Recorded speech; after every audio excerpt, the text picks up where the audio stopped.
Ahorita voy a poner la diapositiva. Creo que es importante, hermanos, en este mes de misiones, ¿verdad? Es mi deseo, como dije, como he estado diciendo, es mi deseo que Dios llame a más personas, que Dios llame a más misioneros, que Dios llame a más pastores, porque la mies es mucha, hermanos. La mies es mucha, hay mucho trabajo que hacer, hay muchas personas que ayudar, y queremos que Dios, ¿verdad?, llame a más personas a este noble trabajo y esta noble labor. Entonces, déjame comenzar. Quiero hacerlo un poquito ágil, ¿verdad?, para no entretenerle mucho. Y también les recuerdo, después del servicio tenemos compañerismo, tenemos comida. Por favor, no se vaya. Hermanos, que la comida no sea un obstáculo para pasar un tiempo juntos. Ya sabe que ahí está Little Caesar, que nunca se raja. No importa si comemos pizza, pero que estemos juntos. Y, hermanos, de nuevo, si me permite, hermanos, yo quisiera poder explicar el 31 de octubre. Muchas iglesias cristianas celebran la Reforma.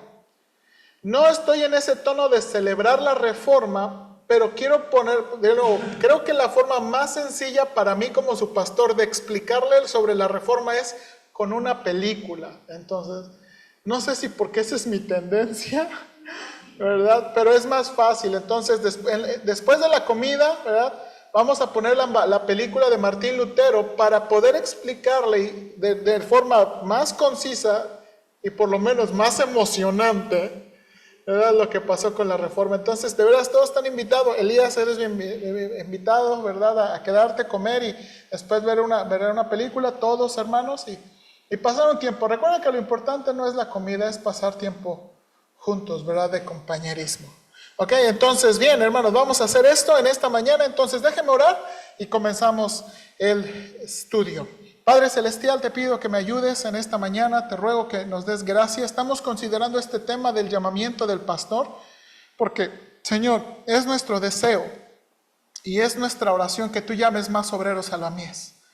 Y de nuevo, Señor, yo creo que cuando tú le dijiste a tus discípulos, rogad al Señor de la mies que envíe obreros a su mies, te lo estabas diciendo como una prioridad. Y es nuestra oración, Señor, que tú sigas llamando más. Ahora entendemos, Señor, que es nuestra responsabilidad identificar, guiar y ayudar a aquellos que tú llames en la manera correcta. Dame gracia, Padre. Para mí ha sido bendición estos estudios que el pastor Minnick dio, el hermano Jenkins escribió y otros hermanos, porque fueron lo que tú usaste, Señor, para confirmar que tú querías que yo fuera pastor.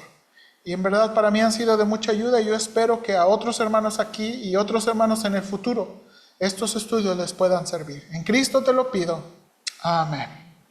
Bien, hermanos, vamos a comenzar en esta mañana. Ok, hermanos, el sermón de esta mañana es una continuación del estudio del pastor Mark Minnick sobre el llamado de un hombre a predicar como pastor vocacionalmente. ¿Okay? El tema es muy importante porque queremos que Dios siga llamando a hombres para la obra del ministerio. Mateo 9 nos recuerda que es Dios quien envía a los obreros a la mies, hermanos. Es Dios quien llama a las personas, es Dios quien capacita a las personas. Es una obra divina, ¿verdad? Es una obra divina. Ahora, por lo tanto, es nuestra responsabilidad perseverar en oración para que Dios llame a más obreros. Al igual, hermanos, que es nuestra responsabilidad identificar, guiar y apoyar a los que Dios esté llamando. Ahora, hermanos, de igual manera, nos ayudará a identificar a aquellos falsos pastores y ministros que usan la bandera del ministerio y la iglesia para ganancia y superación personal. Hermanos, yo también estoy enseñando esto para poder marcar las marcas bíblicas y lógicas para de nuevo identificar a aquellos que se llaman pastores, que se llaman ministros y que realmente no lo son. Entonces, hermanos, las sesiones se tratarán principalmente del llamado del pastor. Ahora, hermanos, en la anterior sesión observamos las precauciones preliminares sobre el llamado del pastor. En esta ocasión abordaremos las motivaciones incorrectas de un hombre que un hombre puede confundir como señales de un llamado. Entonces, en esta mañana, hermanos, vamos a ver las motivaciones incorrectas que un hombre puede confundir como señales de un llamado. Ahora, el pastor Mark Minnick decía, hay dos señales tristes en este asunto. La primera, hermanos, dice, no hay algo más triste, uno que quiere intentar algo que Dios no le ha capacitado a hacer. Hay personas, hermanos, que ven la necesidad, ven, ¿verdad? Por ejemplo, que quieren ayudar a personas, que ven personas en necesidad y quieren hacer algo, pero Dios no le ha capacitado a hacer. Pero una cosa más triste también, hermanos, es un hombre que tiene las capacidades, pero no las calificaciones y es exitoso.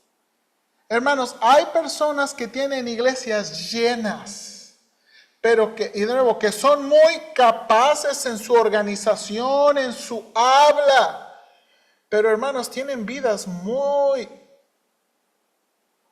problemáticas, familias muy destruidas, pero el éxito, y son exitosos. Y eso también, hermanos, eso es un peligro, eso es un peligro.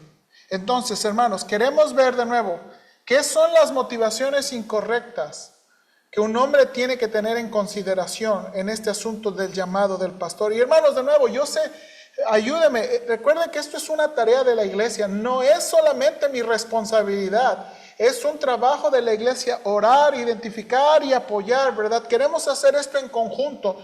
Esto no es Dios no me puso como el de recursos humanos, ¿verdad? El pastor, pues que el pastor escoja. A ver, pastor, pues usted escoja, que a ver, al final le van a ayudar a usted. No, no es un asunto así. Todos somos responsables en esto. Entonces, vamos a ver. La primera, hermanos, la primera motivación incorrecta, hermanos, es un deseo vano por el alta estima de la gente. Hermanos, Mateo 23, por favor, 5 al 7. Mateo 23, 5 al 7. Acompáñenme a ese pasaje. Mateo 23, 5 al 7. Una de las motivaciones incorrectas es un deseo vano por el alta estima de la gente. Hermanos, la realidad es que los pastores estamos en una posición de autoridad, de servicio y de muchas otras cosas que nos hace tener de nuevo una alta estima con la gente. Sin embargo, hermanos, hay dos ejemplos notorios en el Nuevo Testamento. El primero es Mateo 23, 5 al 7. Mire por favor ahí lo que dice Mateo 23. Dice, antes hacen todas sus obras para ser vistos por los... ¿Quiénes son estas personas, hermanos? Los fariseos. Dice, hacen todas sus obras para ser vistos de los hombres, pues ensanchan sus filacterias y extienden los flecos de sus mantos y aman los primeros asientos en las cenas y las primeras sillas en las sinagogas. Ahora, hermanos, miren la palabra que utiliza, y aman. ¿Sí vio lo que dice ahí? Aman. Y luego dice que también aman, dice versículo 7, las salutaciones en las plazas y que los hombres los llamen rabí, rabí. Hermanos, una de las motivaciones incorrectas es, yo quiero ser pastor para que me digan pastor. O en algunos tiempos que me digan reverendo. Hermanos, y bueno, tengo una opinión personal, pero no la voy a compartir con usted, sobre la exigencia del título. Cuando yo me presento, yo digo, yo soy Josué Guzmán, porque soy Josué Guzmán. Pero hay otros que se presentan, yo soy pastor. No tengo problema con eso. Pero hay algunos, hermanos, como los fariseos, que aman.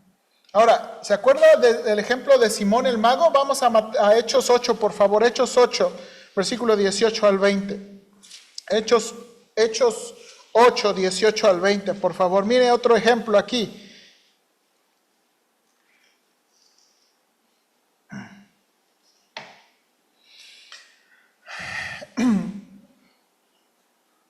Hechos 8, 18 al 20, dice la Escritura, cuando vio Simón que por la imposición de las manos de los apóstoles se daba el Espíritu Santo, les ofreció dinero. ¿Sí lee ahí conmigo?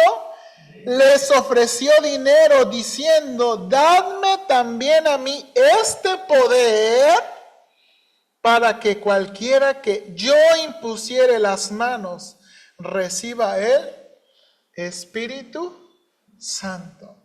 Hermanos, uno de los peligros y una de las motivaciones incorrectas que uno en el llamado del pastor es de nuevo un deseo vano por el estima de la gente. Hermanos, esto es una de las cosas que yo más agradezco al pastor Minnick. Hermanos, el oficio requiere que un hombre decisivamente rechace tal estima. Hermanos, no hay algo que sea personalmente, Josué Guzmán, más tóxico que, hermanos, que dañe el corazón, que la gente, el aplauso de la gente. Uno tiene que rechazar, hermanos, decisivamente, porque la gente llega a pensar muy bien de nosotros. Y hermanos, eso infla, eso, hermanos, es veneno al corazón. Ahora, miren lo que la Escritura dice. Tengo unos pasajes aquí. Miren lo que dice Gálatas 1:10. Pablo dice, pues busco ahora el favor de los hombres o el de Dios. O trato de agradar a los hombres. Miren la declaración de Pablo. Pues si todavía agradara a los hombres, ¿no sería qué? Siervo de Cristo.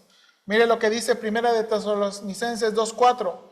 Sino según fuimos aprobados por Dios, sino que según fuimos aprobados por Dios para que se nos confiase el Evangelio, así hablamos. No como para agradar a los hombres, sino a Dios. Y mire esa última declaración, que prueba nuestros ¿qué? Hermanos, Dios prueba nuestros corazones. Dios sabe para quién lo hacemos. Dios sabe para quién lo hacemos. Primera de Corintios 1:23.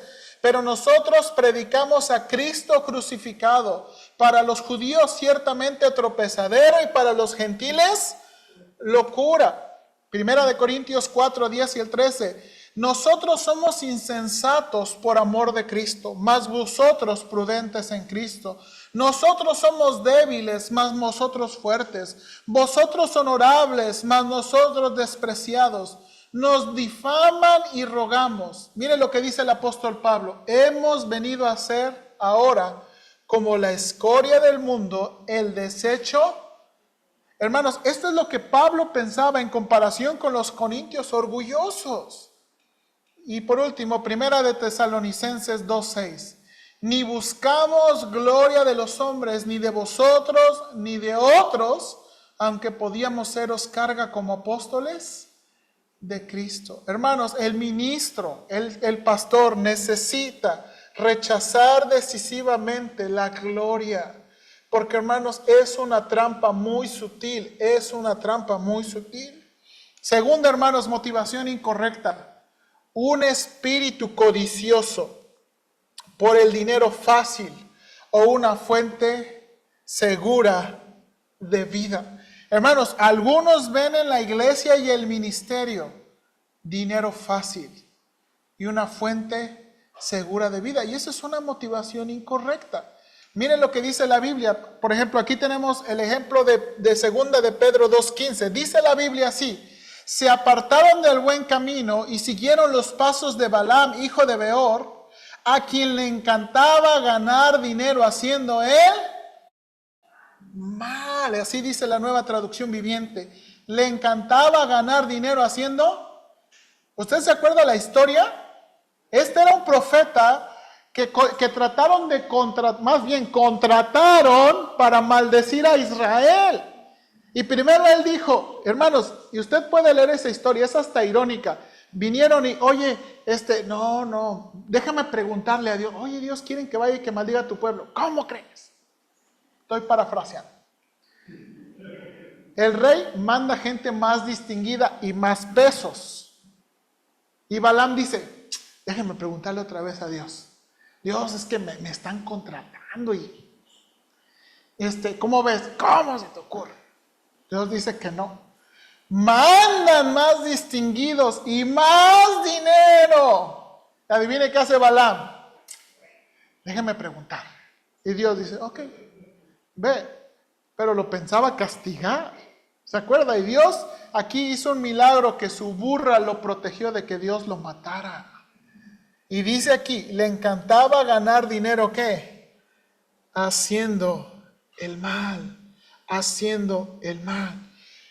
Hermanos, nuestro Señor advirtió de los supuestos pastores, que son quienes son ladrones y salteadores. Acompáñame a Juan 10:8, por favor. Juan 10:8, el Evangelio de Juan 10:8. Miren lo que el Señor Jesucristo dijo.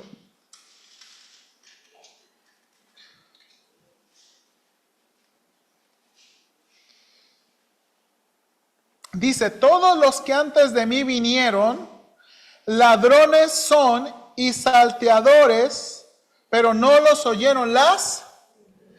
Hermanos, el Señor Jesucristo está comenzando esta historia, o esta ilustración del capítulo 10. Él dice que Él es la puerta y Él es el buen pastor. ¿Y sabe por qué el Señor está comenzando esta historia o esta comparación? Hermanos, los fariseos expulsaron a un ciego que había recibido la vista de parte de Jesús. Hermanos, se supone que los fariseos debían preocuparse por las personas. Se supone que los fariseos debían ayudar a las personas. Y en lugar de que los fariseos hermanos, se pusieran contentos de que un hombre ciego sanó, un hombre ciego, adulto sanó. Hey, ¿quién te sanó? ¿Y por qué te sanó? Y básicamente lo enfadaron tanto al ciego que les dijo, a ver, ¿ustedes también quieren ser sus discípulos? Nosotros discípulos de Moisés, lárgate de aquí. Y después de esa escena, Jesús dice, yo soy el buen pastor. Yo soy la puerta. Y por eso, déjame apagar la luz. Y por eso, hermanos, dice esto, todos los que vinieron ante mí son ¿qué? Ladrones y salteadores. Hermanos, ¿por qué? Porque a los fariseos lo único que les preocupaba era su ganancia. Y eso es lo que está tratando de decir al Señor Jesucristo. Hermanos, un ministro, un auténtico ministro, hermanos, lo que la Biblia dice en cuanto a este asunto, un ministro es solemnemente exhortado a ser libre de amor al dinero. Hermanos, un ministro no debe amar el dinero. Dice 1 Timoteo 3, 2 y 3. Pero es necesario que el obispo sea no codicioso de ganancias deshonestas. Tito vuelve a decir, porque es necesario que el obispo sea irreprensible, no codicioso de ganancias deshonestas. Ahora, hermanos, ¿qué quiere decir la Biblia cuando habla de ganancias deshonestas? Dice un hermano, este último rasgo ofrece por lo menos 3 interpretaciones. El pastor o el anciano, ¿verdad?, debe tener un empleo de respeto. Segunda cosa, probablemente que sea absolutamente honesto en asuntos de dinero, incluyendo aquellos que involucran a la iglesia. O tercero, que no utilice su servicio cristiano como una oportunidad para obtener beneficios financieros. Hermanos, no codicioso de ganancias deshonestas. Hermanos, cuando yo era alumno del instituto y predicaba el evangelio en Guaymas, yo llegué a una colonia, hermanos, donde un pastor iba a las personas y les exigía los diezmos.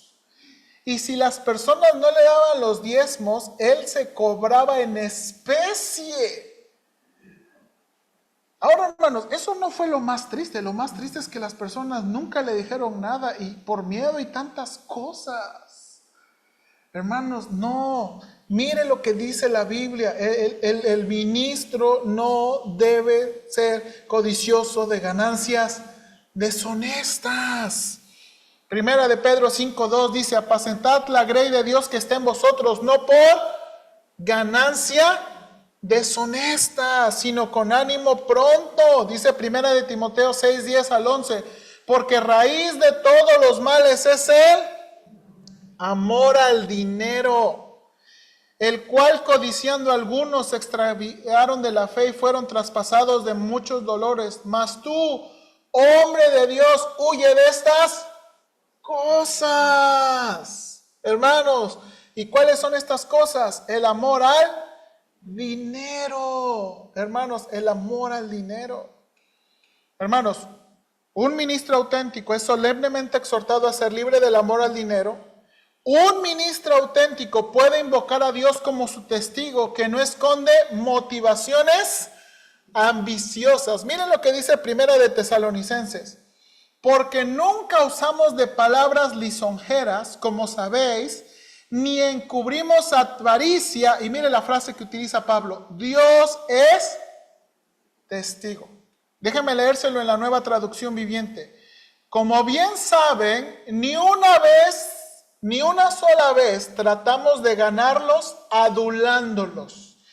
Y Dios es nuestro testigo de que nunca aparentamos ser amigos de ustedes. Mira esa última frase: con el fin de sacarles dinero. Hermanos, un ministro, hermanos, déjeme ponerme en esto. Un ministro, un pastor, debe ser capaz de decirle: Dios, tú sabes que yo no quiero el dinero de los hermanos. Tú sabes que yo no quiero su dinero, que yo no quiero beneficio personal. Hermanos, es muy triste. Yo he conocido en las iglesias que cuando vienen personas, ¿verdad? Hermanos, esto es una cosa espantosísima. Se convierte un abogado. Ya vamos a tener abogado gratis. Se convierte un albañil. Ya vamos a tener albañil gratis. ¿Verdad? Un chef. Ya vamos a tener cocinero.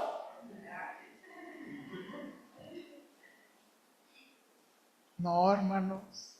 Eso no puede ser.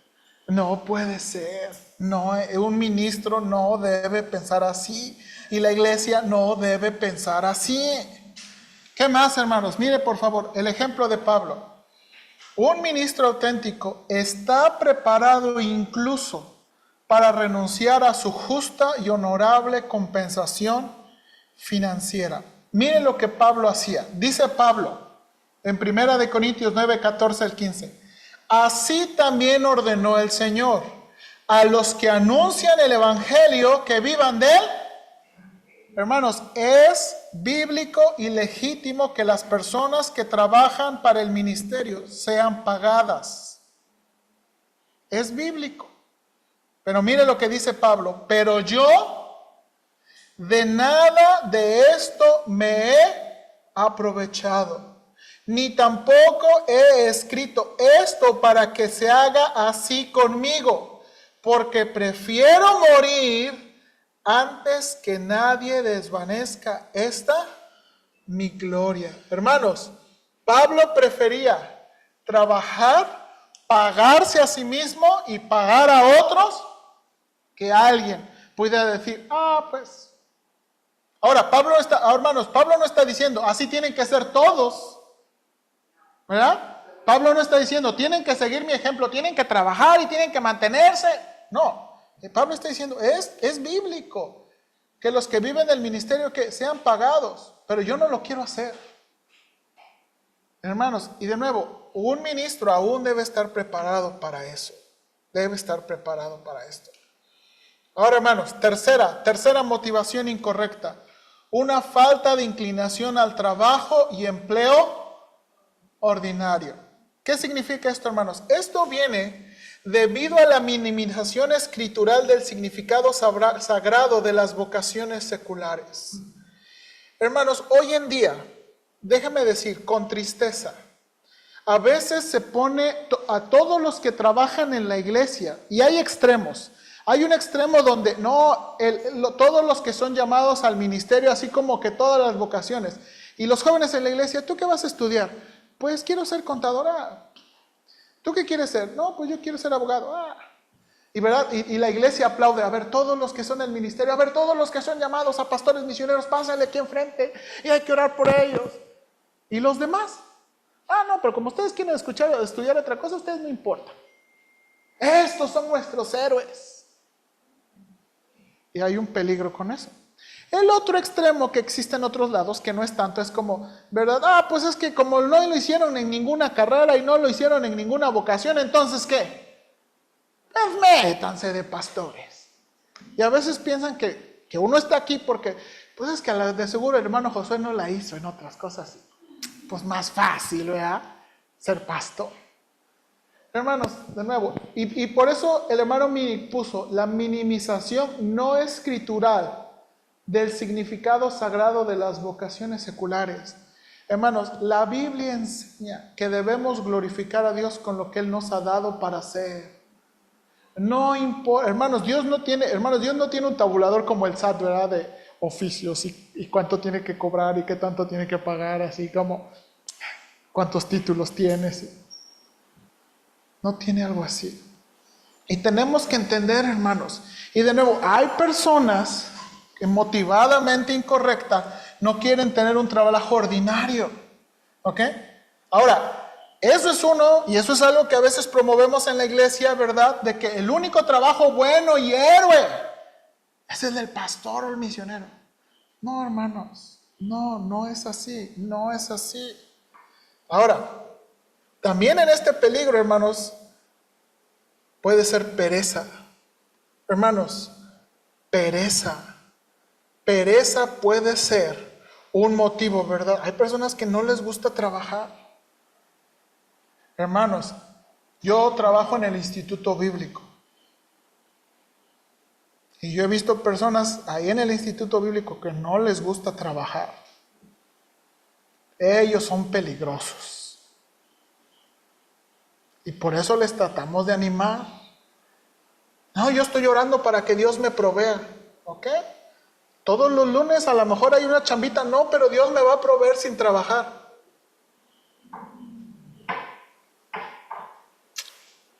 Eso, mire lo que dice Pablo, por favor. Mire lo que dice Pablo. Ni plata, ni oro, ni vestido de nadie he codiciado. Antes vosotros sabéis que para lo que me ha sido necesario a mí y a los que están conmigo, estas manos me han servido. En todo os he enseñado que trabajando. Así se debe ayudar a los necesitados y recordar las palabras del Señor Jesús que dijo, más bienaventurado es dar que...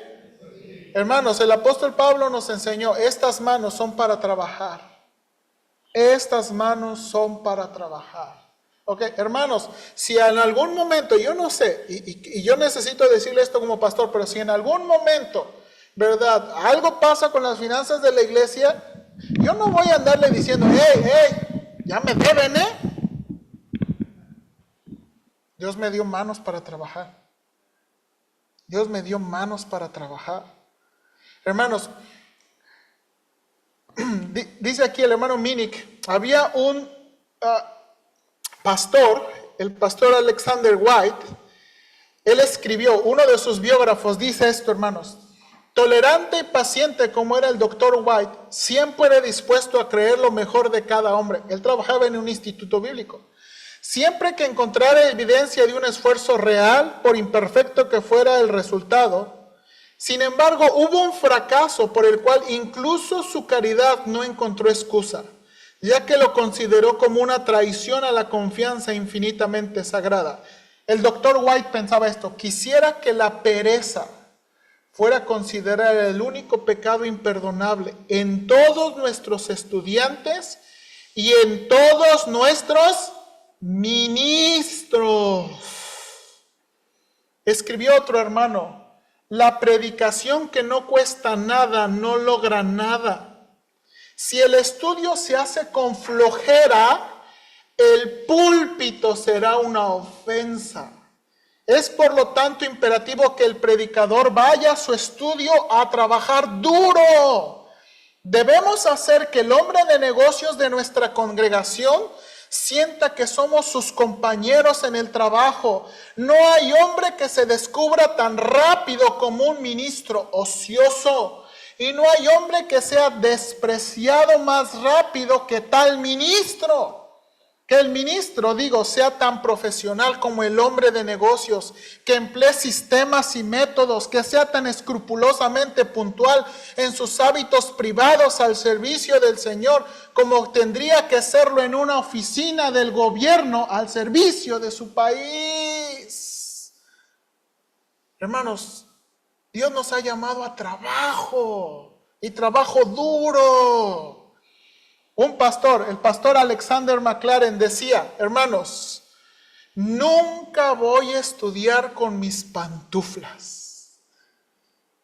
Él se sentía obligado a preparar sus sermones con botas de trabajo. Con botas de trabajo. Porque esto es trabajo. Hermanos, Pablo escribió: si alguno anhela obispado, mire, es una buena obra, pero también habla de trabajo y también habla de tarea. Hermanos, el pastorado es trabajo. Decía Spurgeon: el hombre que encuentra en el ministerio una vida fácil, también encontrará que le traerá una muerte dura. Dura, hermanos. Cuarta motivación. Y hermanos, esta es una de las que más me llama la atención. Necesidades psicológicas no saludables o problemas irresueltos. A veces personas entran al ministerio, hermanos, ¿por qué? Porque son personas inseguras y tienen un sentido que no vale nada. Hermanos, hay personas hermanos, uno de los peligros del ministerio es darnos el sentido de que somos alguien por las cosas que hacemos. Hermanos, piensen en cuántas oportunidades no da la iglesia para servir. Hermanos, la iglesia tiene mucho que hacer. Piensen, hermanos, todo lo que se necesita hacer para un domingo en la mañana. Alguien tiene que hacer el aseo, alguien tiene que acomodar las mesas, alguien tiene que lavar los manteles, alguien tiene que secar los manteles, alguien tiene que poner los manteles, alguien tiene que poner el café, alguien tiene que, ¿verdad? Y luego, hermanos, si tuviéramos más cosas, si tuviéramos coros, alguien tiene que ir al club bíblico, hermanos. Y una de las cosas que a veces da el ministerio uno de los peligros del ministerio es pensar que lo que hacemos es lo que nos da valor. Y por eso las personas quieren estar bien metidas. ¿Por qué? Porque sienten que son más valiosas. Eso es un problema.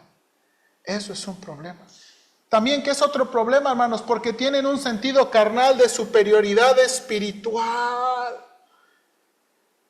Hermanos, hay personas que tienen un sentido de que el ministerio nos hace ¿qué? Más espirituales. Hermanos, a veces personas entran en el ministerio porque quieren controlar las cosas. Tienen una necesidad de controlar las cosas. O hermanos, entran al ministerio porque quieren encubrir inseguridad o carnalidad. Hermanos, el ministerio es el peor lugar para encubrir nuestras vidas. Decía el pastor Mini, como pastores, es más, las personas hasta van a querer saber qué tiramos a la basura. A ver qué tira el pastor a la basura. Hermanos, el que entra en el ministerio debe estar dispuesto. Nuestras vidas son públicas. Uno no puede esconder lo que es. Y cuando uno trata de esconder lo que es, hermanos, hay una de problemas que usted no sabe. En el libro de la crianza de los hijos, el hermano Tripp escribe que a veces los pastores tenemos un sentimiento de debilidad, de insuficiencia y nos sentimos que no podemos. Dice el hermano Tripp, ¿por qué me siento así? Porque realmente eso es lo que somos. No podemos y no sabemos. No podemos entrar al ministerio para encubrir esas cosas. No podemos. Hermanos, ¿qué otra motivación? Quinta motivación, la insistencia apresurada e imprudente de personas bien intencionadas. Hermanos, miren lo que dice Gálatas 1. Pablo, apóstol, no de hombres, ni por hombres, sino por Jesucristo y por Dios el Padre que lo resucitó de los muertos. Efesios 1. Pablo, apóstol de Jesucristo, por la voluntad de Dios a los santos y fieles en Cristo Jesús que están en Éfeso. Dice el hermano Charles Bridges. Feliz aquel que puede decir con el apóstol que es por la voluntad de Dios y no por la suya ni la de sus padres que está en el sagrado. Ahora, hermanos, mire esta. Insistencia apresurada e imprudente de personas bien intencionadas. Hermanos, yo amo a los misioneros americanos. Pero, hermanos, los misioneros americanos creen que se puede ganar a una persona, establecer una iglesia, tener 4 o 5 años y dejar a esa persona como pastor. Hermanos, eso es si alguien puede ganar a una persona, entrenarla por 4 o 5 años y que esa persona sea como pastor, eso es una excepción. Hermanos, el crecimiento espiritual toma tiempo. Y a veces de nuevo, mire lo que dice el hermano, cómo lo puso el hermano Mini, personas bien intencionadas. ¿Sí o no? Hay personas que quieren, yo quiero que mi hijo sirva al ministerio. Yo quiero que mi hijo esto, yo quiero que mi hijo esto. Pero hermanos, de nuevo, no es un asunto de querer, no es un asunto de que empujemos. Y eso puede ser una motivación incorrecta. Sexta motivación incorrecta, hermanos. Un malentendimiento de lo que significa una consagración completa. Miren lo que dice Pablo. Ya hemos estudiado este pasaje, hermanos. Así que, hermanos, os ruego por las misericordias de Dios que presentéis vuestros cuerpos en sacrificio vivo, santo, agradable a Dios, que es vuestro culto racional. No os conforméis a este siglo, sino transformaos por medio de la renovación de vuestro entendimiento, para que comprobéis cuál sea la buena voluntad de Dios, agradable y... Hermanos, ¿para quién es este ruego y para quién es este mandato? Para todos. Hermanos, a veces personas piensan que los únicos que pueden y deben cumplir este mandato son los pastores. No, hermanos, ¿se acuerdan que hemos estudiado esto y repetido esto hasta el cansancio? Esto es para todos, todos. Y si tenemos el malentendimiento de lo que significa la consagración completa, podemos pensar que solamente... En la película de Martín Lutero, hermanos, usted se va a dar cuenta. ¿Sabe cómo Martín Lutero entró al ministerio? Era un borracho estudiante de Derecho. Y una vez hubo una tormenta de rayos y casi lo mataba. Y le dijo, Señor, si tú me salvas de esta tormenta, yo voy a entrar en el ministerio. ¿Y qué cree? Lo salvó de la tormenta. ¿Y qué cree que hizo Martín Lutero? Entró en el ministerio. Hay que tener cuidado. Séptima motivación incorrecta. Una evaluación incorrecta de los dones espirituales que posee. Miren lo que dice la Biblia. Miren nada más sencillamente. Basado en el privilegio y la autoridad que Dios me ha dado, les advierto a cada uno de ustedes lo siguiente. Ninguno se crea mejor de lo que realmente es. Sea realista al evaluarse ustedes mismos.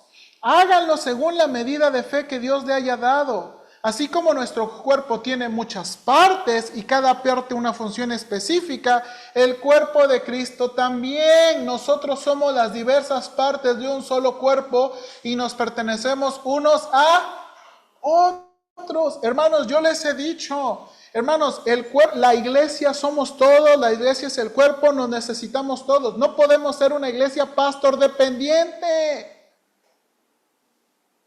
Hermanos, ¿cómo se le llama a un cuerpo donde nada más el cerebro está funcionando y los órganos vitales?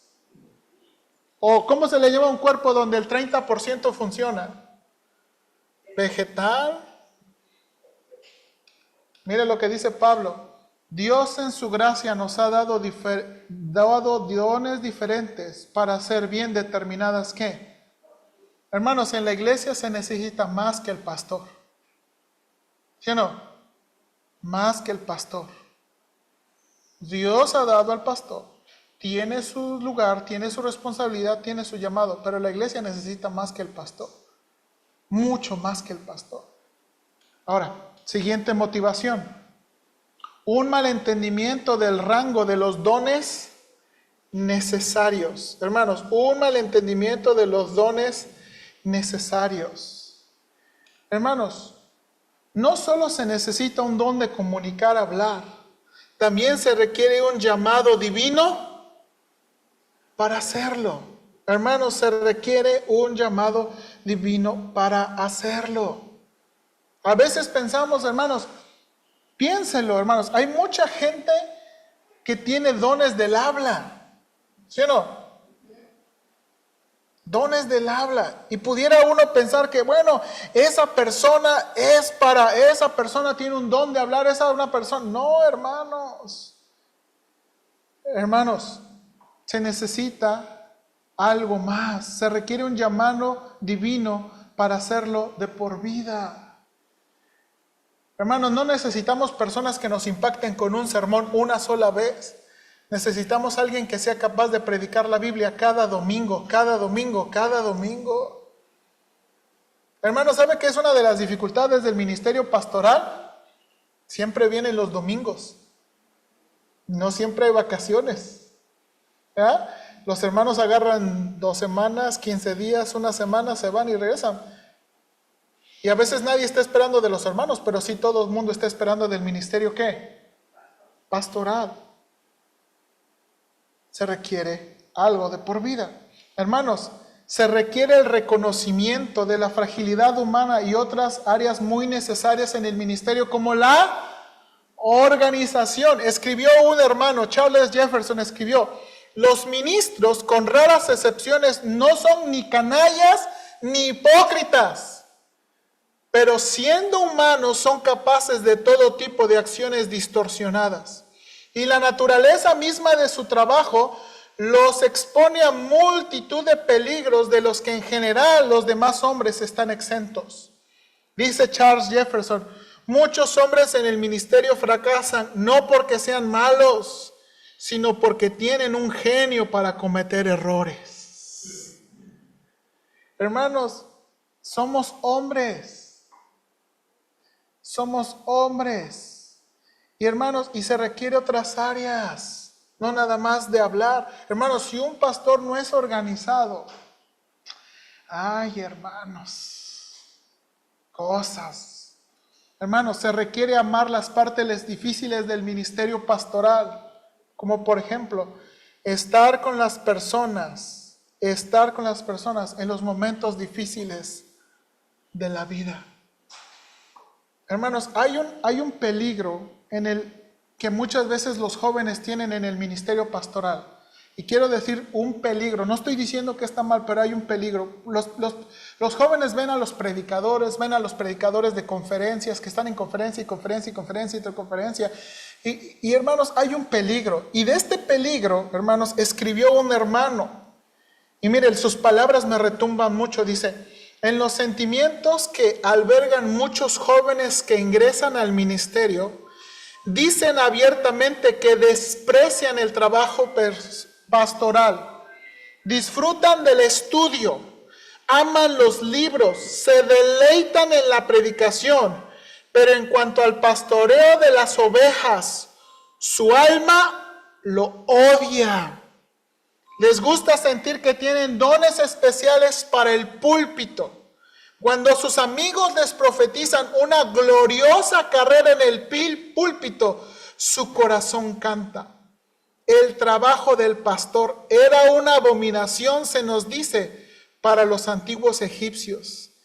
Y también lo es para los faraones del púlpito, que están interesados en construir pirámides con palabras elocuentes. Hermanos, no todo es predicar. No todo es predicar. Es una de las cosas más importantes que hacemos vocacionalmente. Pero hermanos, el trabajo pastoral también es importante y muy necesario, muy necesario.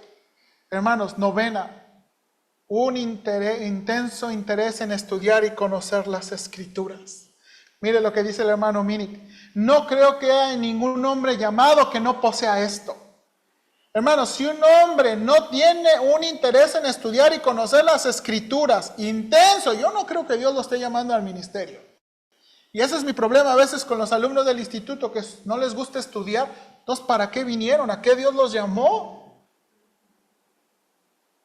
Pero su posesión no debe confundirse con la marca segura de un llamado. De hecho, a cada creyente se le ordena deleitarse en la palabra de Dios y meditar incesantemente en ella. Dice el hermano Minic, algunas de las estudiantes más sinceras de las Escrituras que he conocido han sido mujeres. Y no por eso Dios dice que deben ser pastoras. No debemos pensar, hermanos, que el entusiasmo de los nuevos creyentes es un llamado al ministerio. Eso es lo normal para todos. Hermanos, uno de los peligros a veces, hermanos, hay personas que se convierten y que están con un deseo de conocer al Señor, un deseo de conocer a las Escrituras, y pasan un año en la iglesia y ¿sabe? Y siguen con ese deseo. Y a veces nosotros, ay, mira, le gusta mucho estudiar la Biblia, tiene mucha pasión por Dios. Yo creo que Dios lo está llamando. Tiene un año. Eso debería ser lo normal. Hermanos, y eso es lo que muchas veces pasa en el instituto. Yo los entrevisto. Oh, hermano, ¿cuánto tienes de ser salvo? Un año. ¿Qué haces aquí? Lo pienso, no se los digo. Y yo muchas veces, regrésate a tu iglesia. Hermanos, a veces en la iglesia confundimos el entusiasmo de los nuevos creyentes con un llamado. Hermanos, todos deberíamos tener un deseo intenso por estudiar la Biblia. Es lo normal. ¿Y sabe por qué a veces pensamos así? Porque tenemos una concepción baja. 10 hermanos, son 11, ya casi acabamos. Un sincero deseo de disfrutar una intimidad excepcional con Dios. Hermanos, hay una historia. ¿Qué hizo Jesús con el endemoniado gadareno? ¿Sabe qué quería hacer el endemoniado? Ir con Jesús. ¡Ay! ¿Y qué le hizo Jesús? Ve y cuéntales a los tuyos. Hermanos, David decía en Salmo 65:4, cuán bienaventurado es el que tú eliges y acercas a ti para que habite en tus atrios. Hermanos, ¿qué le hubiera gustado a David? ¿En qué le hubiera gustado a David trabajar? ¿O dónde le hubiera gustado a David trabajar? En el templo. Señor, aquel que tú eliges. Pero ¿dónde Dios le había llamado a trabajar? En el palacio, con los soldados. Hermanos, por último, un anhelo vago por el misticismo espiritual de ser un ministro. Hermanos, se cree que el ministro está más cerca de Dios. Hermanos, el oficio tiene muchos misticismos. Pastor, ore, ¿sí? Como usted también puede orar, ¿verdad? No, pastor, pero usted está más cerca de Dios. Se cree que los ministros poseen algún tipo de poder. Oiga, pastor, voy a comprar un carro, pero quiero que usted lo bendiga y ore por él. Como que si yo tengo un poder para protegerlo, no sé qué. No tengo. Le digo de una vez. Yo no tengo ningún tipo de poder. Hermanos, yo no compongo las cosas. Pastor, hable usted con él. Yo creo que algo va a pasar. Yo puedo hablar con quien quiera, pero yo no tengo poder.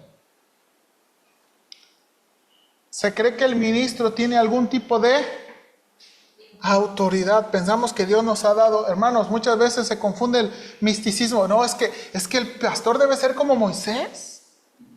Si hablamos mal de él, nos va a tragar la tierra, nos va a agarrar lepra.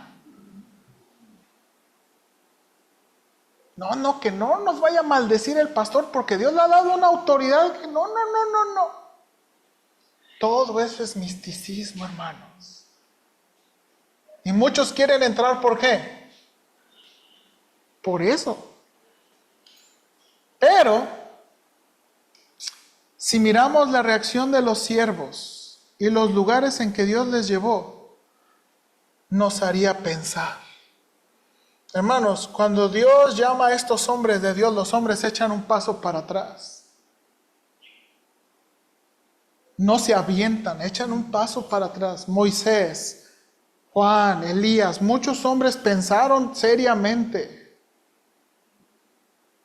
Hermanos, y hermanos, el ministerio, quiero decirle que a veces el ministerio es un lugar muy solitario.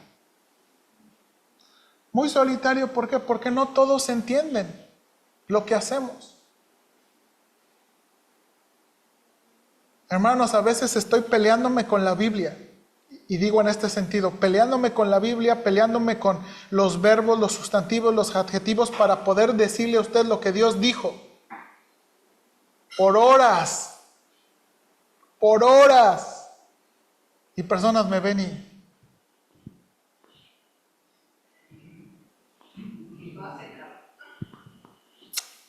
Qué suave trabajo. Y a veces son lugares solitarios. Yo, hermanos, deseo de nuevo que Dios nos ayude. Y estas motivaciones incorrectas deben ayudarnos para que no sean las motivaciones ni de usted ni las mías, y no sean las motivaciones de otras personas. Que podamos identificar cuáles no son motivaciones correctas para el ministerio. Vamos a orar. Señor, ayúdanos y gracias te doy por mis hermanos y gracias, Padre, porque yo creo que esta sesión del pastor Minnick fue una de las que más impactó mi corazón, porque realmente me enfrentó, Señor, con quien yo soy. Y realmente, Señor, me enfrentó con lo que mi corazón anhela y desea. Ayúdanos, Padre, por favor, que podamos ayudar a aquellos que tú llames al ministerio. Y estoy diciendo que ayudemos porque no es un trabajo mío, es un trabajo de todos, para encaminarlos, guiarlos y ayudarles. Ayúdanos, Padre Celestial, por favor. Te lo suplico. En Cristo Jesús. Amén.